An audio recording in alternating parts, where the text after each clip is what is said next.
right, Coach, looking back at the third year of the program, another year of the growth overall for the Cardinal Wrestling.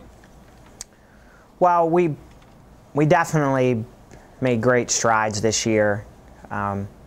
We talk enough about it through these interviews a little bit and in all of our communication about progressing and the process of this more than the immediate results. And this year was a wonderful year. We obviously went 10-6 and had 6 losses, all to top programs. We made the national duels. We had 2 individuals in the finals of the Midwest Classic, which is the best event of the year. We had 4 national qualifiers, and we're very close to 2 others.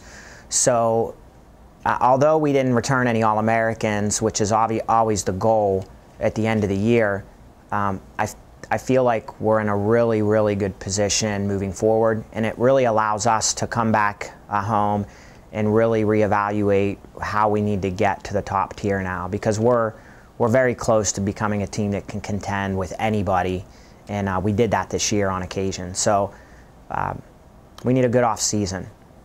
Do you think how we battled so many highly ranked teams this year will help us in the future down the road? Yeah, I mean, we have to be able to wrestle the best teams in the country regularly to understand what it takes to win there. And this year was exactly that. We wrestled 6 teams in dual action that were all top 20 programs, a number of them top 10. We wrestled at the Midwest Classic, the national duels. We wrestled in the toughest super region, and we had 4 individuals at the NCAA tournament. So the foundation's built for our guys to understand wrestling at the highest level, and I think it'll pay dividends. You know, we have to stay focused on the process of where we're trying to go, and we're good at that. If we weren't, our guys would get beat down, get discouraged, and you wouldn't see the rebound that always seems to happen when we do face a little bit of adversity. Well, you mentioned some of the highlights. You have to be happy, though, overall, still looking back with increase in your national qualifiers, even though they didn't have as much success at Sioux Falls as what you wanted. Yes, having 4 guys get there, and 3 of them were first timers, and again, somebody like Dom, who is almost a model of what we expect in somebody coming through our program. Dom has grown and learned at every opportunity he's had. Dom came in, was not voted a captain his freshman year, had a 500 record, and then grew up, became a captain, had a really good sophomore year, and went to the regional tournament with great expectations, but wasn't prepared for that. It was his first time in an NCAA regional. He went 1-2, and then he comes back this year and wins it, I think probably close to a 70-80% rate this year. Had a phenomenal year.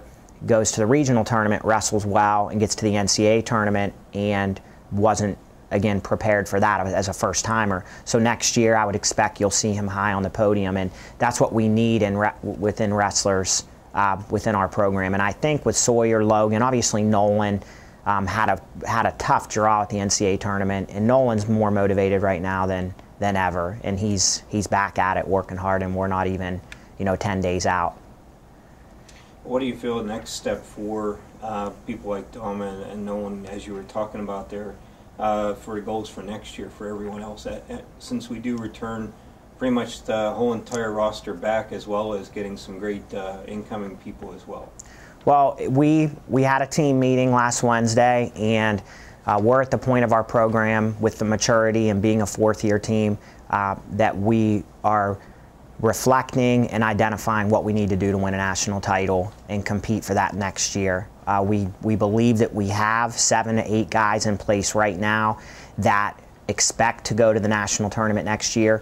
We need to make that 9 or 10, and we need to get 7 or 8 guys to the national tournament scoring points. So we believe that next year we can compete for a national title. The guys that are coming in will make an immediate impact for us, and again, hopefully we'll return to the national duels. We did have a young team that had a lot of national qualifiers, and all of a sudden we hope to see those losses this year that were close losses start turning into wins over the top programs. Well, talking about the wrestlers, how would you Who would you say was the biggest surprise this year for yourself? Or we can't mention more than one. Yeah, that's hard. I think Logan and Sawyer kind of Logan more than anybody came out of nowhere towards the end of the year, and that was just a turn in confidence. When he won at the Notre Dame dual meet, it was like you saw a new person the rest of the year, and that happens in all areas of life. When you gain some confidence and believe in yourself, the sky's the limit. Sawyer, we knew, could do it. It was just we were trying to get consistency out of him and getting his weight under control and getting some other areas of his training in the right spot. So I wouldn't say Sawyer was as much of a surprise as it was a great tournament for him. And then Dom was the other one. I mean, Dom's been good and he's been exciting, but his consistency this year was fantastic. He was at the top of the NCAA ranks in pins and tech falls, and you don't do that by coincidence. It requires very regular performances and consistency. So I would have to throw him and Logan in there. Dom had a wonderful year.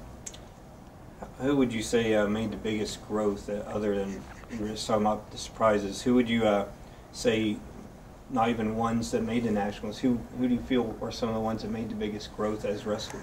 Well, we had Terrence Fanning at 97, who came in having not wrestled at this level ever, and he won, I think, close to 30 matches, maybe in the mid-20s. So we saw tremendous growth, especially from the beginning of the year in terms of his mental preparation and mental toughness to the end, and I think we'll see another huge gain for him.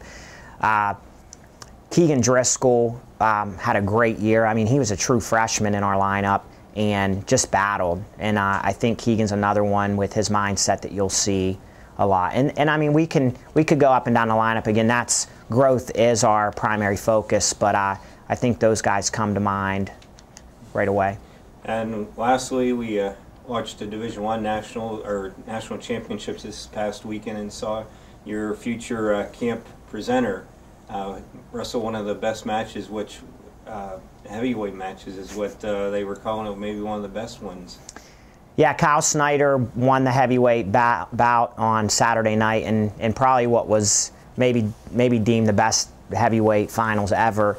I'm sure it'll go down as one of the best finals matches ever.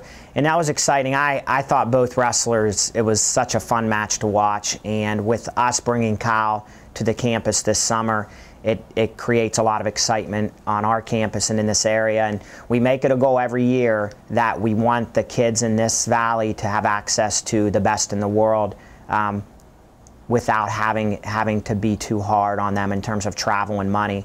And we've brought Kyle Dake, who's obviously one of the most popular wrestlers in the world. We brought Ed Ruth last year, and having Kyle Snyder this year as a world champion already has a lot of excitement around our camp and program.